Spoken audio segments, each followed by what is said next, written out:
नमस्कार छात्र, good morning. कक्षा 7 में देश के नाम संदेश इकाई में अगले वीडियो में हमने समझूती प्राप्त की थी। अब हम आगे देखते हैं पन्ना नंबर 22 पर हम देखेंगे आप दुनिया के सर्वश्रेष्ठ हवाई अड्डे पर उतरते हैं। अब राष्ट्रपति हमें कहते हैं कि मान लीजिए कि आप ही स्वयं सर्वश्रेष्ठ हवाई अड्डे पर उतरते हैं सिंगापुर में। सिंगापुर दुनिया का सर्वश्रेष्ठ हवाई अड्डा माना जाता है। तो सिंगापुर में आप अपनी सिगरेट का टुकड़ा सड़कों पर नहीं फेंकते और स्टोर में खाते भी नहीं। आप सिंगापुर में जाते हैं तो वहां आप सिगरेट का टुकड़ा यही कहीं फेंकते भी नहीं है और स्टोर में जो खुली जगह है वहां स्टोर में हम जाहिर जगह पर खाते भी नहीं है। आपको उनके भूमिगत संपर्कों पर रश्क महसूस होता है। यहाँ कहते हैं डॉक्टर अब्दुल कलाम कि आपको उनके यानी सिंगापुर के भूमिगत यानी कि अज्ञान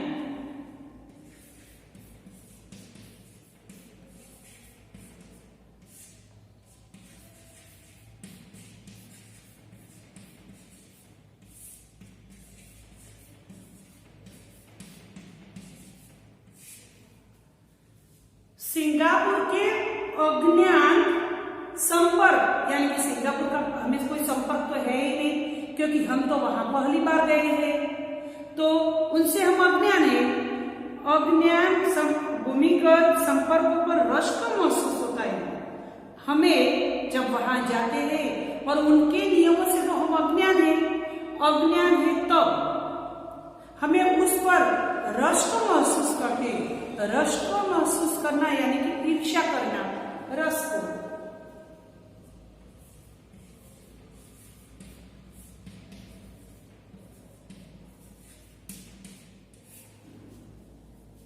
उनके नियम से हम अज्ञात थे, इसीलिए जब वहां हम पहली बार जाते हैं तब उनके नियमों से हमें ईर्ष्या आती है।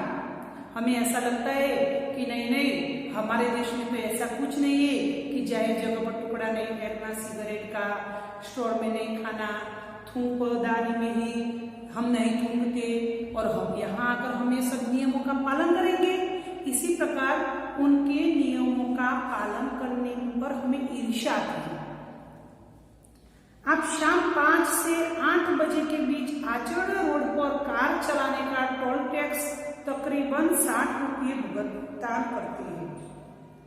वहां हम 5 से 8 बजे के बीच शाम के 5 से 8 बजे यानी कि शाम समय 5 बजे के बाद जब हम आचरण रोड पर कार चलाते हैं तो उनका टोल टैक्स जो है वो हमें लगभग 60 रुपये भुगतान करना पड़ता है। अगर पार्किंग में आपने निर्धारित समय से ज्यादा गाड़ी खड़ी की तो टिकट पंच कराते हैं। अगर आप पार्किंग में गाड़ी रखते तो निर्धारित निश्चित समय से ज्यादा समय तक हम पार्किंग में गाड़ी रखते हैं तो उनका हमें पंच कराना पड़ता है यानी कि ज्यादा रुपये देना पड़ता है। लेकिन आप सिंगापुर में कहते कुछ नहीं, कहते हैं क्या? हम सिंगापुर में कुछ भी नहीं कहते। क्या कह सकते? कुछ भी नहीं, क्योंकि उनके नियम है और नियम के पालन करना वहां के सभी नागरिकों को पालन करना पड़ता है। हम छात्र हमारे देश में यही नियमों का पालन नहीं करते, लेकिन जब दूसरे देश में जाते हैं तब सभी नियमों का हम पालन करते हैं और बाद में यहाँ आकर हम कहते हैं अरे ये तो कितना साफ था देश, अमेरिका में तो सभी नियमों का पालन होता है, इस देश में तो इसी प्रकार स्वच्छता थी। वहां से यहाँ आकर हमारे देश में आकर हम दूसरे देशों की प्रशंसा करते हैं और हमारे देश की ही निंदा करते हैं। ऐसा क्यों?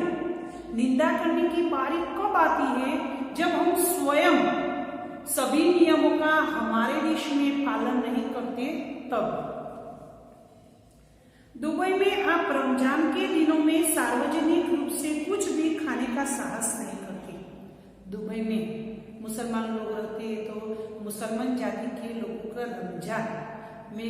रमजान में उन्हें जो रोजे होते हैं, पूरा दिन खाना नहीं होता, तो वहाँ क्या कहते हैं, दुबई में आप रमजान के दिनों में सार्वजनिक रूप से यानी कि जाहिर जगह पर कुछ भी खाने का साहस नहीं करते, क्योंकि सभी लोगों के रोजे चलते हैं, उपवास। तो दिन में कोई भी व्यक्ति जाहिर जगह पर खाने का साहस नहीं करता। हम भी वहां जाते हैं तो वहां हमें भी उस नियम का पालन करना पड़ता है। वहां हम भी पूरा दिन रमजान के दिनों में कुछ भी खाने का साहस नहीं करते। जिहाद में बिना से डर के बाहर नहीं निकलते। जिहाद में जब वो नमाज पढ़ने का समय होता है, तब दुबई में सभी नागरिकों को अपने सिर पर कुछ कपड़ा रखना पड़ता है, यानी कि सिर ढकना पड़ता है। चाहे हम भी वहां जाएंगे तो हमें भी नमाज पढ़ने के समय में हमें भी हमारा सिर ढके बिना बाहर नहीं निकल सकते। यही नियमों का वहां दुबई में पालन करना पड़ता है। जाहिर जगह पर रमजान के दिनों में हम खाना भी नहीं खा सकते, और जिहाद में यानी कि नमाज पढ़ने के समय में हम हमारा सिर ढके बिना बाहर नहीं निकल सकते। वॉशिंगटन में आप 55 मील प्रति घंटा से ऊपर गाड़ी चलाने की हिमाकत नहीं करते, और पलटकर सिपाही से यह भी नहीं कहते कि जानता है मैं कौन हूँ, मैं फला हूँ और फला मेरा बाप है। वॉशिंगटन में हम 1 घंटे में हम 55 माइल अंतर ही काट सकते हैं। इससे ज्यादा गाड़ी चलाने की हम वहां मूर्खता नहीं कर सकते, और जब हमें कोई सिपाही वहां पकड़ता है तब हम कुछ भी वहां नहीं कर सकते। हम ऐसा नहीं कर सकते कि अरे तू जानता है मैं कौन हूँ, मैं फला हूँ, यानी कि मैं कोई बड़े व्यक्ति का बच्चा हूँ, कोई आगे, यानी कि यहाँ हम छात्र कहेंगे कि कोई प्रतिष्ठित व्यक्ति है, तो प्रतिष्ठित व्यक्ति का बच्चा जाहिर जगह पर कुछ भी कर सकता है, और तब उसे कोई रोक टोक भी नहीं करता, क्योंकि कोई प्रतिष्ठित व्यक्ति का बच्चा है। तो यहाँ कहते कि आप ऐसा कोई भी दिखावा कर सकते नहीं है कि अरे तू जानता है मैं कौन हूँ, मैं कोई और हूँ, मैं कुछ भी हूँ, और मेरा बाप भी कोई बड़ा व्यक्ति है। ऐसी कोई भी दिखावा यानी कि लागवग हम वहां नहीं कर सकते। ऑस्ट्रेलिया और न्यूजीलैंड के समुद्र तटों पर आप काली नारियल हवा में नहीं उछालते। ऑस्ट्रेलिया में और न्यूजीलैंड में भी समुद्र के किनारे पर जो नारियल है उनका पानी पीने के बाद हम उसे जाहिर जगह पर उछालकर फेंक सकते नहीं है। छात्र हम देखते हैं कि हम तो किसी जगह जाते हैं तो वहाँ नारियल का पानी पीते हैं और बाद में हम इसे इधर उधर फेंक देते हैं, लेकिन ऑस्ट्रेलिया और न्यूजीलैंड में ऐसा कुछ भी चलता नहीं है। टोक्यो में आप सड़कों पर पान की पीक क्यों नहीं थूकते? टोक्यो में सड़कों पर यानी कि जाहिर जगह पर हम पान की पीक यानी कि पिचकारी, पान मसाला खाते हैं तो उनकी पीक भी जाहिर जगह पर नहीं थूक सकते।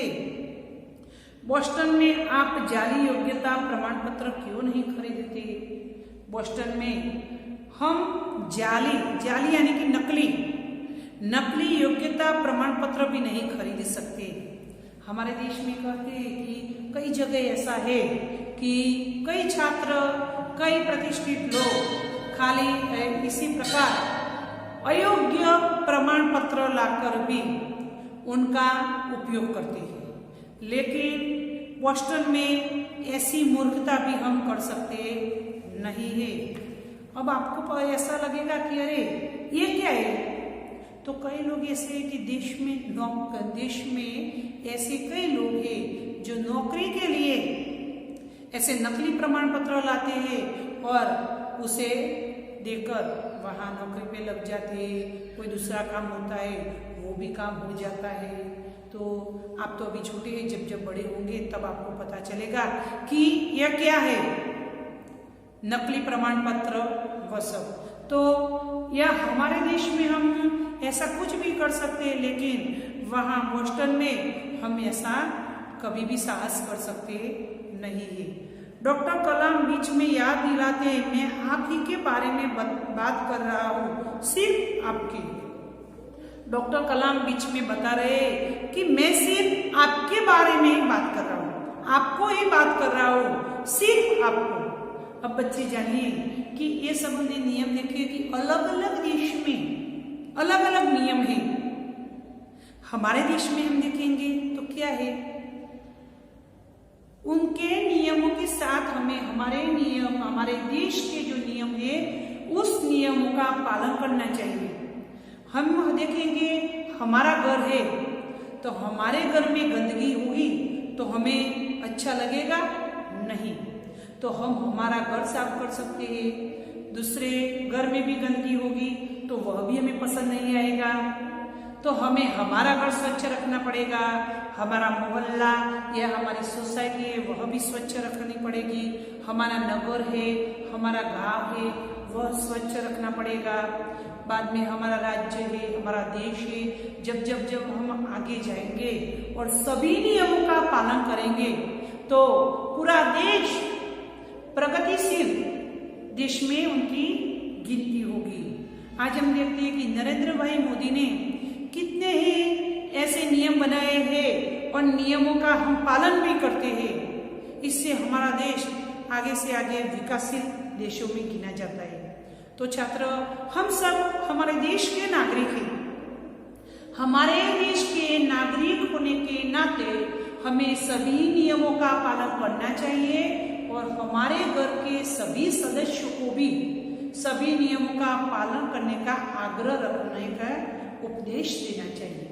इसी प्रकार हम हमारा घर, हमारे आड़ोस पड़ोस के लोगों को, हमारे गांव के, नगर के, शहर के, जिले के, राज्य के, इसी प्रकार सभी लोग सभी नियमों का पालन करेंगे तो हम आगे आएंगे।